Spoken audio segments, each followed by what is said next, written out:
திராவிட channel நண்பர்களுக்கு வணக்கம். இது ஒரு முக்கியமான வீடியோ. இந்த வீடியோவை முழுமையாக பார்த்தீங்கன்னு சொன்னால் உங்களுக்கு கடைசியில் ஒரு அற்புதமான ஒரு பொருள் கிடைக்கும். இது கொஞ்ச நாளைக்கு முன்னாடி மனித உடலில் மருத்துவ ஆய்வு ஒரு நீதிமன்ற தீர்ப்பிலிருந்து இந்த ஆய்வு பண்ணியிருக்காங்க. இது என்னுடைய நண்பர் கூறியது. இதை தான் நான் உங்களுக்கு இந்த திராவிட சேனல் நண்பர்களுக்கு பதிவு செய்யலான்னு ஆசைப்பட்டு பேசிகிட்ருக்கேன். இதை கேட்டிங்கன்னா உங்களுக்கும் சந்தோஷமாக இருக்கும்னு நான் நினைக்கிறேன், நம்புகிறேன். நன்றி. வீடியோக்குள்ளே போகலாம். இப்போ நீதிமன்றத்தில் ஒரு குற்றவாளிக்கு தண்டனை கொடுக்குறாங்க. எப்படி கொடுக்குறாங்கன்னா, நாளைக்கு இவரை தூக்கில் போட்டுடணுன்னு மரண தண்டனை கொடுக்குறாங்க. உடனடியாக அந்த மருத்துவ ஆய்வு ஆராய்ச்சி பண்ணுறாங்கல்ல, அந்த குழு என்ன செய்கிறாங்க, நீதிமன்றத்தோடு பேசுகிறாங்க. நீங்கள் இந்த எப்படியும் இவருக்கு மரண தண்டனை கொடுத்துட்டீங்க, அதை ஏன் ஒரு 2 நாகம் கடித்து சர்ப்பம் பாம்பு விட்டு கடிக்க வச்சா என்ன, எப்படியும் அவர் சாவ தான் போகிறாரு அப்படின்ற மாதிரி சொல்கிறாங்க. உடனே நீதிமன்றத்தில் இது மருத்துவ ஆய்வு கேட்குறதுனால நான் சரின்னு ஒத்துக்கிறேன்னு நீதிமன்றமும் ஒத்துக்குது. அந்த அடிப்படையில் இவர்கிட்ட சொல்லிடுறாங்க, நாளைக்கு 2 நாகம் சர்ப்பத்தை விட்டு இவரை கடிக்க வைக்கணும்னு சொல்லிடுறாங்க.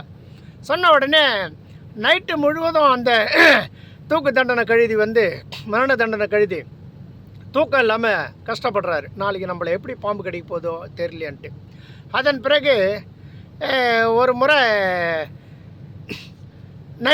நைட்டு தூக்கம் இல்லாமல் இருந்த உடனே அவர் முன்னாடி என்ன பண்ணுறாங்கன்னா, 2 பாம்பை கொண்டு வச்சிடுறாங்க காலையில். இந்த பாம்பு தான் உன்னை இன்னும் கொஞ்சம் நேரத்தில் கடிக்க போகுது அப்படின்னு. இவரை அந்த சேரில் உட்கார வச்சு கயிறை போட்டு கட்டிடுறாங்க. முதல்ல கட்டிட்டு அவர் முகமுடி போட்டு மூடிடுறாங்க. அவர் இதை பார்க்கக்கூடாதுன்னு. அதாவது இந்த பாம்பை 2 கண்ணாடிக்குள்ளே ஒரு பாம்பு வச்சுருக்காங்க, அதை பார்த்துட்ருக்காரு. அந்த டைம் வந்தவொடனே என்ன பண்ணுறாங்கன்னா, அவர் முகமுடியெல்லாம் மூடுறாங்க. எப்படி மரண தண்டனைக்கு என்னென்ன செய்வாங்களோ அதெல்லாம் பண்ணுறாங்க. இப்போ இவர் அந்த கற்பனையில் என்ன பண்ணுறது, இந்த பாம்பு எப்படி கடிக்க போதோன்னு துடிக்கிறாரு. அப்போ சொல்கிறாங்க 1 2 3 இந்த மாதிரிலாம் சொல்லுவாங்கள்ல, இதெல்லாம் சொல்லிவிட்டு கண்ணாடி கொண்டை திறந்து விடுங்க, அந்த பாம்பை அவரை கடிக்க விடுங்க, இப்போ தான் கடிக்க போகுது அப்படின்னு சொல்லிட்டு என்ன பண்ணுறாங்க, இந்த பாம்பு கடிக்கிற மாதிரி ஒரு ஆக்ஷன் பண்ணி விட்டு எடுத்துடுறாங்க. அப்புறம் பார்த்திங்கன்னா அவர் 2 தொடையில் நம்ம தூண்டி முள் போடுவோம் இல்லையா, தூண்டி முள் பார்த்துருப்பீங்க, எல்லாருக்கும் தெரியும் தூண்டி முள். அந்த தூண்டி முள் மாரி 2 கையில் வச்சுருந்து 2 தொடையிலையும் அந்த பாம்பு கடிச்ச மாதிரி அப்படி கொத்தி எடுத்துட்டாங்க. இப்போ என்ன ஆச்சுன்னா, இவங்களுக்கு தெரியும் அது தூண்டி முள் பாம்பு மாதிரி அந்த கொக்கிய காலில் 2 தொடையிலும் கொத்தி எடுத்துட்டாங்கன்னு. ஆனால் சம்மந்தப்பட்ட குற்றவாளிக்கு நம்மளை பாம்பு தான் கடிச்சிடுச்சுன்னு தான் தெரியும். உடனே அந்த கொத்தி எடுத்துகிட்டு என்ன பண்ணுறாங்க, இவர் உடனே துடிக்கிறார், நம்மளை பாம்பு கடிச்சிடுச்சுன்னு. துடித்து பரண்டு கீழே விழுந்து அவர் இறந்து போகிறார்.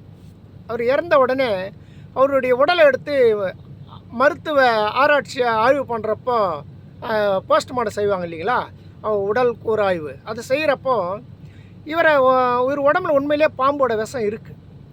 என்னடா இது ஆச்சரியம், இவர் பாம்பு கடிக்கலையே அப்படின்னா, அப்போ தான் அந்த மருத்துவ குறிப்பில் சொன்னது, எந்த ஒரு விஷத்தை கூட உடல் தயாரிச்சிடும்.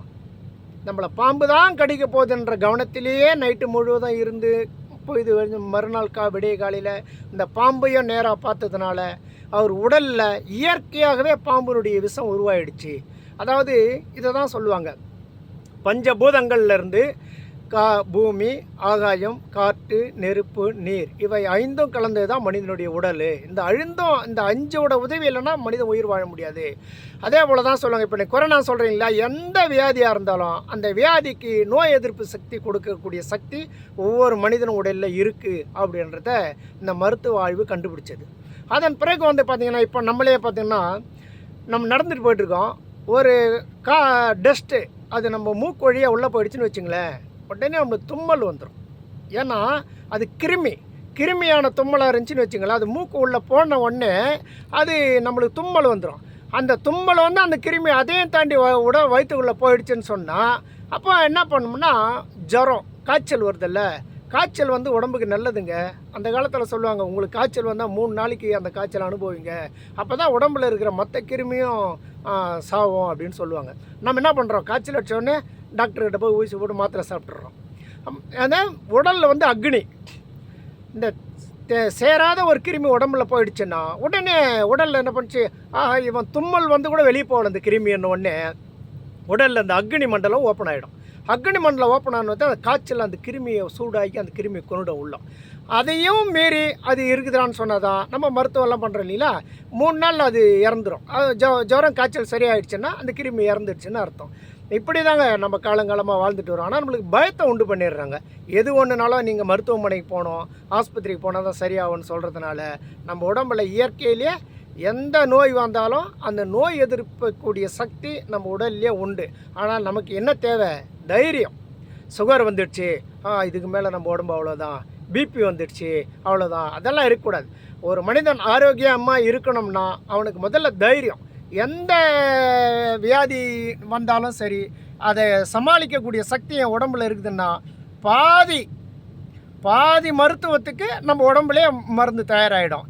இந்த வீடியோ பிடிச்சிருந்தா லைக் பண்ணுங்கள், ஷேர் பண்ணுங்கள், கமெண்ட்டில் பேசுங்க, சப்ஸ்கிரைப் பண்ணுங்கள் முதல்ல நம்ம சேனலை. நன்றி, வணக்கம்.